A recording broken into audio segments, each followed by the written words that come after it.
Hi everyone, Matt from Pre-Sales at NetSupport here, and in today's video we're going to be taking a look at the new features in the February release of classroom.cloud. So the first feature that I want to talk about today is some changes around power management. So towards the end of last year we added the ability to power off, restart and log a device out, and in this release we've built on those features and it's now possible to schedule power off for your devices. Now this can be done in one of two areas, so it can be done for the whole organisation, so under organisation settings, and we now have a new power management tile, or if you're using the web portal to manage multiple schools, you can go to your sites, select the particular school, and under settings you can also manage the power management, so you can have different settings on a per school basis. So if we just jump in here and enable the power management, you'll see I've got a couple of options along the top. So I've got a power off option, so I can set the time of the day that I want the machines to automatically shut down. And we've also got an inactivity monitor, so you can set a window during the day that if your machines are inactive for a certain period of time, we can have those power off or go into standby mode. And those settings are set here in the general tab, so you can have different settings depending on if the device is logged on or logged off. And for the inactivity, you've got a range of between 5 minutes and 3 hours for the machine not to be in use before you shut it down or put it into suspended mode. Now there's a couple of caveats with this new feature. First of all, at the moment it is available only for Windows devices, and secondly it will require an updated Windows student, so that can be found in the installers area, and you'll just need to make sure you're running version 1.70.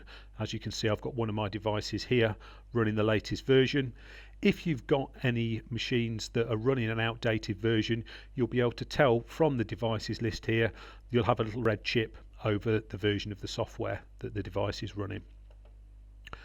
Now the next changes we've made are in the safeguarding area. So if we just jump into safeguarding, and the first thing I'm going to show you here is some changes with how we're managing these phrase and keyword lists. So if I filter down, you'll see we have a new category of Wellbeing. Now these aren't new phrases, we were detecting for most of these phrases previously in earlier versions, but they were all included under the suicide category. So by splitting out some of these phrases into a separate Wellbeing category, hopefully when you come in to review the phrases, it's going to make it a little bit easier to identify the most serious phrase matches. Next change is under the phrase and keyword settings and our language packs. So we now have an additional language pack of Dutch, so you can detect any phrases in Dutch that may be being typed into your devices. And then finally, we've made some changes around the report of concern.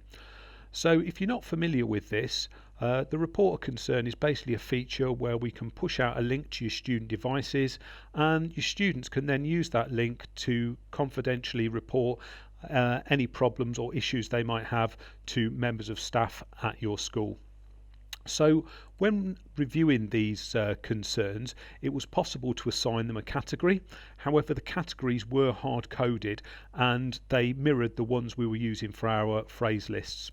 Now it's possible to add your own categories, so you can see I've just got the default ones in here now, but if we click on the add category, and I'm just going to add one called coursework. So that's now appearing in my list.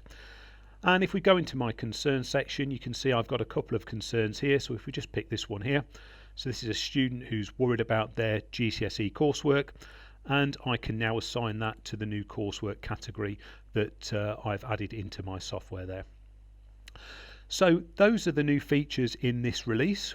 We've also got another big release planned for the end of March, beginning of April, and we'll be showcasing that down at BET. So if you are travelling down to London to the BET show, you can find us on stand SE51, so do pop along, say hello, and we can show you all the up and coming new features.